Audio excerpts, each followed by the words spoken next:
നമസ്കാരം. ദക്ഷിണ കോക്കസ് മേഖലയിൽ പാകിസ്ഥാനിൽ നിന്ന് 40 JF-17 തണ്ടർ ബ്ലാക്ക് 3 യുദ്ധവിമാനങ്ങൾ വാങ്ങാനുള്ള അസർബൈജാൻ്റെ സമീപകാല നീക്കം വലിയ ഭൗമരാഷ്ട്രീയ ചലനങ്ങളാണ് സൃഷ്ടിക്കുന്നത്. ഏകദേശം $460 കോടി മൂല്യം വരുന്ന ഈ വമ്പൻ പ്രതിരോധ കരാർ മേഖലയിലെ വ്യോമശക്തിയുടെ സന്തുലിതാവസ്ഥയെ പൂർണ്ണമായും മാറ്റിമറിക്കുന്ന ഒന്നാണ്. സോവിയറ്റ് കാലഘട്ടത്തിലെ പഴയ MiG-29, സുഖോയ് 25 വിമാനങ്ങളെ ആശ്രയിച്ചിരുന്ന അസർബൈജാൻ വ്യോമസേനയ്ക്ക് ഈ പുതിയ വിമാനങ്ങൾ വലിയൊരു സാങ്കേതിക മുന്നേറ്റമായിരിക്കും സമ്മാനിക്കുക. 2020 നാഗോർണോ കാരാബാഗ് യുദ്ധത്തിന് ശേഷം ഈ മേഖലയിലുണ്ടാകുന്ന ഏറ്റവും നാടകീയമായ സൈനിക വിന്യാസമായിട്ടാണ് അന്താരാഷ്ട്ര പ്രതിരോധ വിദഗ്ധർ ഈ കരാറിനെ വിലയിരുത്തുന്നത്. അസർബൈജാനും പാകിസ്ഥാനും തമ്മിലുള്ള സൈനിക സഹകരണം ശക്തമാകുന്നതോടെ തങ്ങളുടെ ദേശീയ പ്രതിരോധ തന്ത്രം അടിയന്തരമായി പുനഃപരിശോധിക്കേണ്ട അവസ്ഥയിലാണ് അർമേനിയ ഇപ്പോൾ എത്തി നിൽക്കുന്നത്. അസർബൈജാൻ്റെ ഈ ആയുധ കൂട്ടായ്മ കേവലം ഒരു നയതന്ത്ര വെല്ലുവിളി മാത്രമല്ല എന്ന് അർമേനിയൻ ഗവൺമെൻറ് തിരിച്ചറിയുന്നുണ്ട്. അങ്കാറയും ഇസ്ലാമാബാദും ബാക്കുവുമായി ചേർന്ന് രൂപീകരിക്കുന്ന പുതിയൊരു സൈനിക അച്ചുതണ്ട് തങ്ങൾക്ക് വലിയ സുരക്ഷാ ഭീഷണിയാണ് ഉയർത്തുന്നത്. 2020 യുദ്ധകാലത്ത് തുർക്കി അത്യാധുനിക യുദ്ധസാമഗ്രികളും ഡ്രോണുകളും നൽകി അസർബൈജാനെ സഹായിച്ചപ്പോൾ പാകിസ്ഥാൻ അവർക്ക് ശക്തമായ രാഷ്ട്രീയ പിന്തുണയാണ് നൽകിയത്. ഇപ്പോൾ ഈ കൂട്ടുകെട്ടിലേക്ക് അത്യാധുനിക യുദ്ധവിമാനങ്ങൾ കൂടി എത്തുന്നതോടെ ഈ തന്ത്രപരമായ സഖ്യം കൂടുതൽ ശക്തമാവുകയാണ്. ഇൻഡസ് ഷീൽഡ് ആൽഫ പോലെയുള്ള സംയുക്ത സൈനിക അഭ്യാസങ്ങൾ ഇതിന് തെളിവാണ്. AESA റഡാറുകളും ചൈനീസ് നിർമ്മിത PL-15 ദീർഘദൂര എയർ ടു എയർ മിസൈലുകളും അടങ്ങുന്ന JF-17 ബ്ലോക്ക് 3 വിമാനങ്ങൾ അസർബൈജാന് അപ്പുറത്തുള്ള വ്യോമാതിർത്തികളിൽ പോലും ആക്രമണം നടത്താനുള്ള ശേഷി നൽകുന്നുണ്ട്. സാമ്പത്തികമായി ഏറെ പിന്നിലുള്ള അർമേനിയയെ സംബന്ധിച്ച് വിമാനങ്ങൾക്ക് പകരം വിമാനങ്ങൾ വാങ്ങി അസർബൈജാനോട് മത്സരിക്കുക എന്നത് അസാധ്യമായ കാര്യമാണ്. അതുകൊണ്ട് തന്നെ ഭൂമിയിൽ നിന്ന് ആകാശത്തേക്ക് തൊടുക്കാവുന്ന ശക്തമായൊരു വ്യോമ പ്രതിരോധ ശൃംഖല കെട്ടിപ്പടുക്കുക എന്ന തന്ത്രപരമായ ചുവടുമാറ്റമാണ് ഇവർ സ്വീകരിക്കുന്നത്. ഇതിനായി അവർ തിരഞ്ഞെടുത്തത് ഭാരതത്തെയാണ് എന്നതും ശ്രദ്ധേയമാണ്. വളരെ ചുരുങ്ങിയ കാലയളവിനുള്ളിൽ അർമേനിയയുടെ ഏറ്റവും പ്രധാനപ്പെട്ട പ്രതിരോധ പങ്കാളിയായി ഇന്ത്യ മാറിക്കഴിഞ്ഞു. 2020 ശേഷം ഇരു രാജ്യങ്ങളും തമ്മിൽ ഏകദേശം $200 കോടി പ്രതിരോധ കരാറുകളിലാണ് ഒപ്പുവെച്ചിരിക്കുന്നത്. ഇന്ത്യ തദ്ദേശീയമായി വികസിപ്പിച്ച പിനാക്ക മൾട്ടി ബാരൽ റോക്കറ്റ് ലോഞ്ചറുകൾ, സ്വാതി വെപ്പൺ ലൊക്കേറ്ററിംഗ് റഡാറുകൾ, 2024 വിതരണം ആരംഭിച്ച Akash surface to air missile സംവിധാനങ്ങൾ എന്നിവ ഇതിൽ ഉൾപ്പെടുന്നു.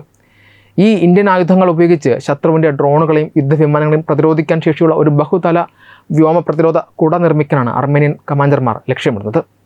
വ്യോമാതിർത്തി പൂർണ്ണമായി നിയന്ത്രിക്കുന്നതിന് പകരം ശത്രുപക്ഷത്തിന് കനത്ത നാശനഷ്ടങ്ങൾ വരുത്തിവെക്കുക എന്ന തന്ത്രമാണ് അവർ ഇവിടെ പയറ്റുന്നത്. ഇതോടൊപ്പം തന്നെ അർമേനിയൻ വ്യോമസേനയുടെ പക്കലുള്ള സുഖോയ് 30 SM ഹെവി ഫൈറ്റർ വിമാനങ്ങളുടെ നവീകരണവും ചർച്ചകളിൽ സജീവമാണ്. നിലവിൽ അർമേനിയയുടെ പക്കലുള്ള ഏറ്റവും മാരകമായ ആക്രമണ ആയുധം ഇതാണ് എങ്കിലും അയൽ രാജ്യങ്ങളുടെ പുതിയ വിമാനങ്ങളോട് മത്സരിക്കാൻ ഇവയ്ക്ക് അടിയന്തര സാങ്കേതിക നവീകരണം ആവശ്യമാണ്. സുഖോയ് വിമാനങ്ങളുടെ ഒരു വലിയ ശൃംഖല തന്നെ വിജയകരമായി പ്രവർത്തിപ്പിക്കുന്ന ഇന്ത്യക്ക് ഈ രംഗത്തുള്ള വൈദഗ്ധ്യം തങ്ങൾക്ക് തുണയാകും എന്ന് തന്നെയാണ് അർമേനിയ കരുതുന്നത്. വ്യോമയാന സാങ്കേതികവിദ്യ, ഇലക്ട്രോണിക് വാർഫെയർ, ആയുധ സംയോജനം എന്നിവയിൽ ഇന്ത്യൻ പ്രതിരോധ സ്ഥാപനങ്ങൾക്കുള്ള പരിചയസമ്പത്ത് സുഖോയ് വിമാനങ്ങളെ കൂടുതൽ കരുത്തുറ്റതാക്കാൻ സഹായിക്കും. ഇതിനായുള്ള ഔദ്യോഗിക കരാറുകൾ ഇതുവരെ ഒപ്പുവെച്ചിട്ടില്ല എങ്കിലും ഈ രാജ്യങ്ങളും തമ്മിൽ ചർച്ചകൾ പുരോഗമിക്കുകയാണ്. വലിയൊരു ഭൗമരാഷ്ട്രീയ വീക്ഷണത്തിൽ നോക്കുകയാണെങ്കിൽ അർമേനിയയുടെ പ്രതിരോധ നയത്തിൽ വന്നിരിക്കുന്ന ഈ മാറ്റം ചരിത്രപരമാണ്. കാലങ്ങളായി തങ്ങളുടെ സുരക്ഷയ്ക്കായി റഷ്യയെ മാത്രം ആശ്രയിച്ചിരുന്ന അർമേനിയ ഇപ്പോൾ ആ ബന്ധം പൂർണ്ണമായും ഉപേക്ഷിക്കുകയാണ്. യുക്രൈൻ യുദ്ധത്തിൻ്റെ പശ്ചാത്തലത്തിൽ റഷ്യയിൽ നിന്നുള്ള ആയുധ വിതരണം കുറഞ്ഞതും മുൻപുണ്ടായ അതിർത്തി സംഘർഷങ്ങളിൽ മോസ്കോയിൽ നിന്ന് പ്രതീക്ഷിച്ച പിന്തുണ ലഭിക്കാതിരുന്നതുമാണ് അർമേനിയയെ മാറ്റി ചിന്തിപ്പിക്കുന്നത്. റഷ്യ ഉണ്ടാക്കിയ ഈ സുരക്ഷാ ശൂന്യത നികത്താൻ ഫ്രാൻസ്, ഇന്ത്യ തുടങ്ങിയ ജനാധിപത്യ രാജ്യങ്ങളുമായി അവർ കൈകോർത്തു. 2026 തുടക്കത്തിൽ ഇന്ത്യൻ സൈനിക നേതൃത്വം അർമേനിയൻ തലസ്ഥാനം സന്ദർശിച്ചത് ഈ ദൃഢമായ ബന്ധത്തിൻ്റെ തെളിവാണ്. ഇന്ത്യയെ സംബന്ധിച്ചിടത്തോളം ഈ മാറ്റം രാജ്യത്തിൻ്റെ പ്രതിരോധ ഉൽപ്പാദന മേഖലയ്ക്ക് വലിയൊരു അംഗീകാരവും അവസരവുമാണ് നൽകുന്നത്. റഷ്യൻ ആയുധങ്ങൾക്ക് പകരമായി അന്താരാഷ്ട്ര വിപണിയിൽ ആശ്രയിക്കാവുന്ന സാങ്കേതികവിദ്യയായി ഇന്ത്യൻ നിർമ്മിത ആയുധങ്ങൾ ഇന്ന് അംഗീകരിക്കപ്പെടുന്നു. അർമേനിയ ഇന്ത്യയുടെ ഏറ്റവും വലിയ ആയുധ ഉപഭോക്താക്കളിൽ ഒന്നായി മാറിയതോടെ ആഗോള ആയുധ കയറ്റുമതി വിപണിയിൽ ഒരു പ്രധാന ശക്തിയായി മാറാൻ ദില്ലിക്ക് സാധിക്കുന്നു. മറുവശത്ത് ഈ വമ്പൻ കരാറിലൂടെ പാകിസ്ഥാനും തങ്ങളുടെ JF-17 വിമാനങ്ങളെ അന്താരാഷ്ട്ര തലത്തിൽ ഒരു തന്ത്രപ്രധാന പ്ലാറ്റ്ഫോമായി ഉയർത്തിക്കാട്ടാൻ ശ്രമിക്കുന്നുണ്ട്. ചുരുക്കത്തിൽ ദക്ഷിണ കോക്കസിലെ ഈ സൈനിക മാറ്റങ്ങൾ കേവലം ഒരു ആയുധ കച്ചവടമല്ല, മറിച്ച് ആഗോളതലത്തിൽ രൂപപ്പെടുന്ന പുതിയ ഭൗമരാഷ്ട്രീയ ചേരിതിരിവുകളുടെ കൃത്യമായ പ്രതിഫലനമാണ്. അസർബൈജാൻ, തുർക്കി, പാകിസ്ഥാൻ സഖ്യത്തിന് ബദലായി അർമേനിയ, ഫ്രാൻസ്, ഇന്ത്യ കൂട്ടുകെട്ട് മേഖലയിലെ സുരക്ഷാ സമവാക്യങ്ങളെ പുതിയ ദിശയിലേക്ക് നയിക്കുന്നു. ദക്ഷിണ കോക്കസ് മേഖലയിൽ അസർബൈജാൻ പാകിസ്ഥാനിൽ നിന്നും തുർക്കിയിൽ നിന്നും അത്യാധുനിക യുദ്ധവിമാനങ്ങളും ആയുധങ്ങളും വാങ്ങി തങ്ങളുടെ സൈനിക ശേഷി വർദ്ധിപ്പിക്കുമ്പോൾ അതിനെ പ്രതിരോധിക്കാൻ അർമേനിയ ഇന്ത്യൻ നിർമ്മിത ആയുധങ്ങളെ ആശ്രയിക്കുന്നത് ഇന്ത്യയുടെ പ്രതിരോധ വ്യവസായ മേഖലയ്ക്ക് ചരിത്രപരമായ ഒരു കുതിച്ചുചാട്ടമാണ് സമ്മാനിക്കുക.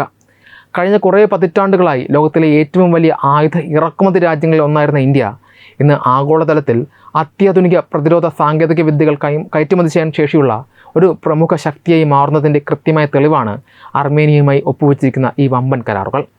കേവലം ഒരു ആയുധ കച്ചവടം എന്നതിനുമപ്പുറം ഇന്ത്യയുടെ സാമ്പത്തിക വളർച്ചയ്ക്കും ആഭ്യന്തര ഉൽപ്പാദന മേഖലയ്ക്കും നയതന്ത്ര സ്വാധീനത്തിനും ഈ നീക്കമുണ്ടാക്കുന്ന ഗുണങ്ങൾ അതീവ വിപുലവും ദീർഘകാലാടിസ്ഥാനത്തിലുള്ളതുമാണ്.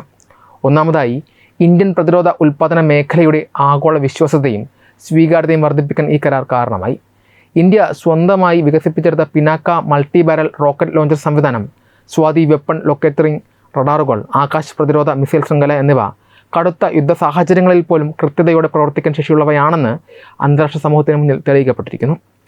സോവിയറ്റ് റഷ്യൻ ആയുധങ്ങളെക്കാൾ സാങ്കേതികമായി മുന്നിൽ നിൽക്കുന്നതും എന്നാൽ പാശ്ചാത്യ രാജ്യങ്ങളുടെ ആയുധങ്ങളെക്കാൾ ചിലവ് കുറഞ്ഞതുമായ ഒരു ബദൽ തിരഞ്ഞെടുത്ത ലോക രാജ്യങ്ങൾക്ക് മുന്നിൽ ഇന്ത്യ ഒരു മികച്ച മാതൃകയായി മാറിക്കഴിഞ്ഞു. അർമേനിയ പോലുള്ള ഒരു രാജ്യം തങ്ങളുടെ നിലനിൽപ്പിനായുള്ള പോരാട്ടത്തിൽ ഇന്ത്യൻ പ്രതിരോധ സംവിധാനങ്ങളെ പൂർണ്ണമായി വിശ്വസിച്ച് മുന്നോട്ട് വരുമ്പോൾ അത് ആഗോള ആയുധ വിപണിയിൽ ഇന്ത്യയുടെ ബ്രാൻഡ് മൂല്യം വലിയ തോതിൽ ഉയർത്തുന്നു. രണ്ടാമതായി, വരും വർഷങ്ങളിൽ മറ്റ് അന്താരാഷ്ട്ര വിപണികളിലേക്ക് കടന്നു ചെല്ലാനും പുതിയ കയറ്റുമതി ഓർഡറുകൾ സ്വന്തമാക്കാനും ഈ നീക്കം ഇന്ത്യയെ സഹായിക്കും. അർമേനിയൻ മണ്ണിൽ ഇന്ത്യൻ ആയുധങ്ങൾ കൈവരിക്കുന്ന വിജയം മിഡിൽ ഈസ്റ്റ്, ആഫ്രിക്ക, തെക്ക് കിഴക്കൻ ഏഷ്യ, ലാറ്റിൻ അമേരിക്ക തുടങ്ങിയ മേഖലകളിലെ ഇടത്തരം സാമ്പത്തിക ശേഷിയുള്ള രാജ്യങ്ങളെ ഇന്ത്യൻ വിപണിയിലേക്ക് ആകർഷിക്കും. നിലവിൽ റഷ്യൻ ആയുധങ്ങളെ മാത്രം ആശ്രയിച്ചിരുന്ന പല രാജ്യങ്ങളും യുക്രൈൻ യുദ്ധത്തിൻ്റെ പശ്ചാത്തലത്തിൽ പുതിയ വിതരണക്കാരെ തിരയുന്ന സാഹചര്യത്തിൽ ഇന്ത്യക്ക് ഈ വിപണികളിലേക്ക് എളുപ്പത്തിൽ കടന്നു ചെല്ലാൻ സാധിക്കും. ഇത് ഇന്ത്യയുടെ പ്രതിരോധ കയറ്റുമതി ലക്ഷ്യങ്ങൾ നിശ്ചിത സമയത്തിന് മുൻപ് തന്നെ കൈവരിക്കാൻ സഹായിക്കും. മൂന്നാമതായി, ഇന്ത്യയുടെ ആഭ്യന്തര സമ്പദ് വ്യവസ്ഥയ്ക്കും തൊഴിലവസരങ്ങൾക്കും ഈ ആയുധ കച്ചവടം വലിയൊരു ഉത്തേജനമാണ് നൽകുന്നത്. ശതകോടിക്കണക്കിന് ഡോളറിൻ്റെ പ്രതിരോധ കരാറുകൾ രാജ്യത്തെ പൊതുമേഖലാ സ്ഥാപനങ്ങൾക്കും അതുപോലെ തന്നെ പ്രതിരോധ രംഗത്ത് പ്രവർത്തിക്കുന്ന സ്വകാര്യ കമ്പനികൾക്കും പുതിയ ജീവൻ നൽകിയിരിക്കുകയാണ്. വലിയ തോതിലുള്ള ഉൽപ്പാദനം നടക്കുമ്പോൾ രാജ്യത്തിനുള്ളിൽ ലക്ഷക്കണക്കിന് ഉയർന്ന വൈദഗ്ധ്യമുള്ള തൊഴിലവസരങ്ങളാണ് സൃഷ്ടിക്കപ്പെടുന്നത്. ഇതിനു പുറമെ പ്രതിരോധ ഗവേഷണ മേഖലയിലേക്ക് കൂടുതൽ നിക്ഷേപങ്ങൾ കൊണ്ടുവരാനും ഭാവിയിൽ ആർട്ടിഫിഷ്യൽ ഇൻ്റലിജൻസ്, ഡ്രോൺ വിരുദ്ധ സാങ്കേതിക വിദ്യകൾ എന്നിവയിൽ അധിഷ്ഠിതമായ പുതിയ ആയുധങ്ങൾ വികസിപ്പിക്കാനും നമ്മുടെ ശാസ്ത്രജ്ഞർക്ക് ഇത് കൂടുതൽ മൂലധനവും ആത്മവിശ്വാസവും നൽകും. നാലാമതായി, ഈ ആയുധ കച്ചവടം ഇന്ത്യക്ക് ആഗോളതലത്തിൽ നൽകുന്ന തന്ത്രപരവും നയതന്ത്രപരവുമായ സ്വാധീനം വളരെ വലുതാണ്. ആയുധങ്ങൾ വിൽക്കുന്നതിലൂടെ വെറുമൊരു കച്ചവട പങ്കാളി എന്നതിനുമപ്പുറം അർമേനിയയുടെ സുരക്ഷ ഉറപ്പാക്കുന്ന ഒരു സുപ്രധാന തന്ത്രപ്രധാന പങ്കാളിയായി ഇന്ത്യ മാറിയിരിക്കുന്നു. അന്താരാഷ്ട്ര വേദികളിലും ഭൂരാഷ്ട്രതന്ത്രപരമായ തർക്കങ്ങളിലും ഇന്ത്യയുടെ നിലപാടുകൾക്ക് കൂടുതൽ പിന്തുണ ഉറപ്പാക്കാൻ ഇത് സഹായിക്കും. കശ്മീർ വിഷയത്തിൽ ഇന്ത്യക്കെതിരെ പാകിസ്ഥാനും തുർക്കിയും അസർബൈജാനും ചേർന്ന് രൂപീകരിക്കുന്ന നയതന്ത്ര അച്ചുതണ്ടിനെ അർമേനിയയ്ക്ക് സൈനിക പിന്തുണ നൽകുന്നതിലൂടെ ഇന്ത്യ വളരെ കൃത്യമായി പ്രതിരോധിക്കുകയാണ് ചെയ്യുന്നത്. ആഗോള രാഷ്ട്രീയത്തിൽ ഇന്ത്യ കേവലം ഒരു നിരീക്ഷകനല്ല, മറിച്ച് ലോകത്തിൻ്റെ ഏത് കോണിലും ശക്തി പ്രകടിപ്പിക്കാൻ ശേഷിയുള്ള ഒരു ആഗോള ശക്തിയാണ് എന്ന സന്ദേശമാണ് ഇതിലൂടെ നൽകുന്നത്. ചുരുക്കത്തിൽ അർമേനിയയുമായുള്ള ഈ പ്രതിരോധ സഹകരണം ഇന്ത്യയുടെ ആയുധ കച്ചവടത്തിന് കേവലം ഒരു സാമ്പത്തിക ലാഭമല്ല നൽകുന്നത്, മറിച്ച് ആത്മനിർഭർ ഭാരത് എന്ന ലക്ഷ്യത്തിലേക്കുള്ള ഇന്ത്യയുടെ പ്രയാണത്തിന് ലഭിച്ച ഏറ്റവും വലിയ അന്താരാഷ്ട്ര അംഗീകാരമാണിത്. സാങ്കേതിക വൈദഗ്ധ്യം, സാമ്പത്തിക വളർച്ച, ശക്തമായ നയതന്ത്രം എന്നിവ സമന്വയിപ്പിച്ചുകൊണ്ട് ആഗോള പ്രതിരോധ വിപണിയിലെ ഭീമന്മാരായ അമേരിക്ക, റഷ്യ, ഫ്രാൻസ് എന്നിവരുടെ നിരയിലേക്ക് ഭാരതവും അതിവേഗം ഉയർന്നു വരികയാണെന്ന് ഈ നീക്കം അടിവരയിട്ട് വ്യക്തമാക്കുന്നു. ഈ വീഡിയോയെക്കുറിച്ചുള്ള നിങ്ങളുടെ അഭിപ്രായങ്ങൾ കമൻറ്റുകളിൽ രേഖപ്പെടുത്തൂ. വീഡിയോ ഇഷ്ടമായി ലൈക്ക് ചെയ്യൂ, ഷെയർ ചെയ്യൂ. കൂടുതൽ വാർത്തകൾക്കായി ഞങ്ങളുടെ ചാനൽ സബ്സ്ക്രൈബ് ചെയ്യൂ. വെബ് ഡെസ്ക് തത്വമി ന്യൂസ്.